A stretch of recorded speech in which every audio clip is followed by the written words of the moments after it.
you. So, my question will be the first question. There's no need to translate. Actually, it's okay. Beautiful.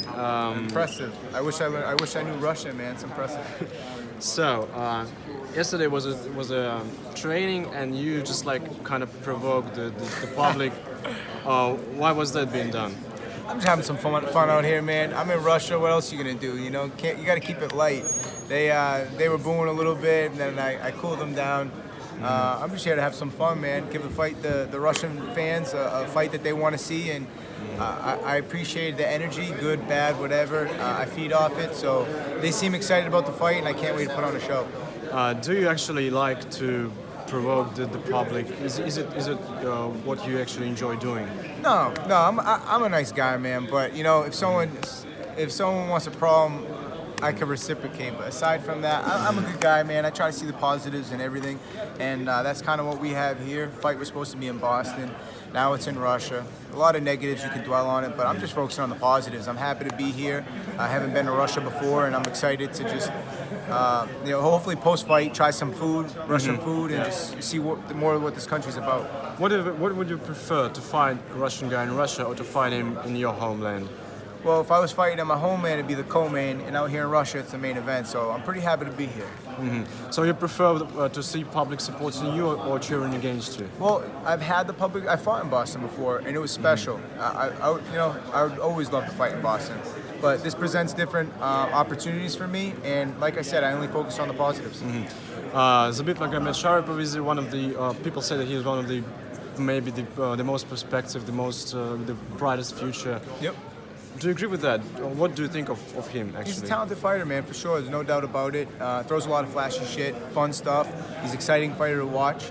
I'm more of a basics guy, but I think basics wins fights, and Saturday night, you're going to see a fun clash of styles. And how are you going to beat? How do you beat Zabit Sharipov? Maybe you can name a few points on...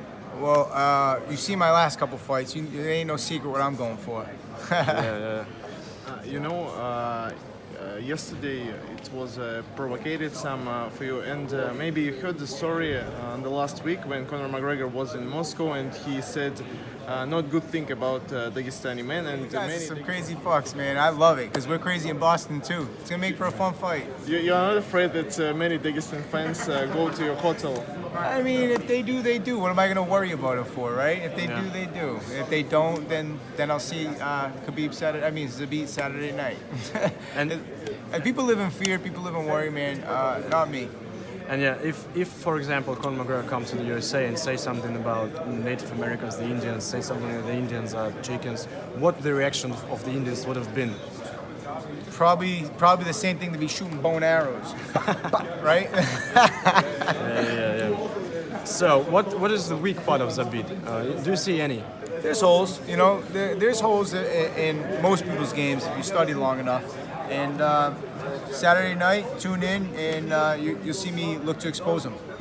Yeah, and last week was UFC 244 in New York, and there was a Donald Trump in there, and he stepped down to the octagon, and half of the people were cheering for him, and the other half was booing him. Yeah. And if you were there, what would your reaction for Donald Trump would be? Man, I tell you what, honestly, I'm not so dialed in on the politics. For me, fight camp wise, especially, Zabit's the only name on that I've even thought about for the last couple of months. Like, I don't even really see my family much in fight camp. I just felt you don't really want to. If you're going to war, it's like you're not gonna go.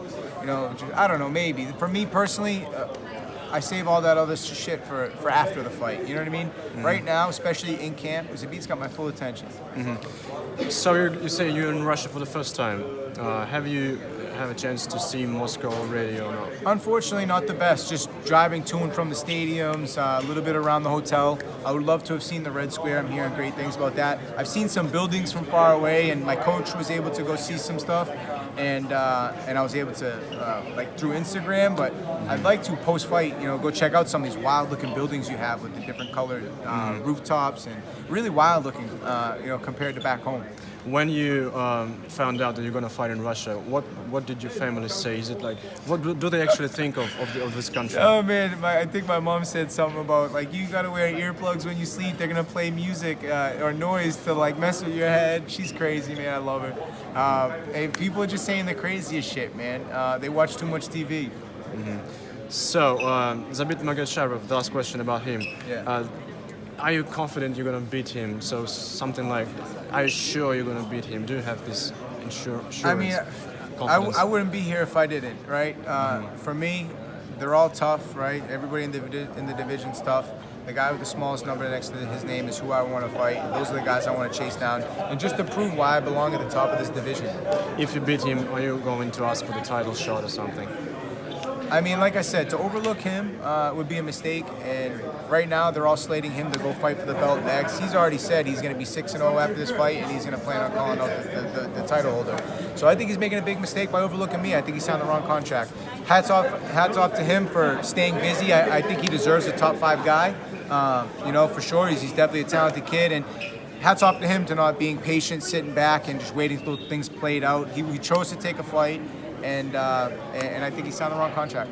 What did you heard about Dagestan and Dagestan fighters before you take this fight? They're all tough guys, man. Good grapplers. He brings an interesting striking style to the table, and I think people don't give me the credit that I deserve, and maybe they will come Saturday. I mean, you heard something about Dagestan, about this region. Yeah, just from what you see on TV, man, and all the bullshit. But I like to see things for myself, and so far, I see you guys got a hell of a group of fighters coming out of there, and I'm excited to compete against whoever rises to the top.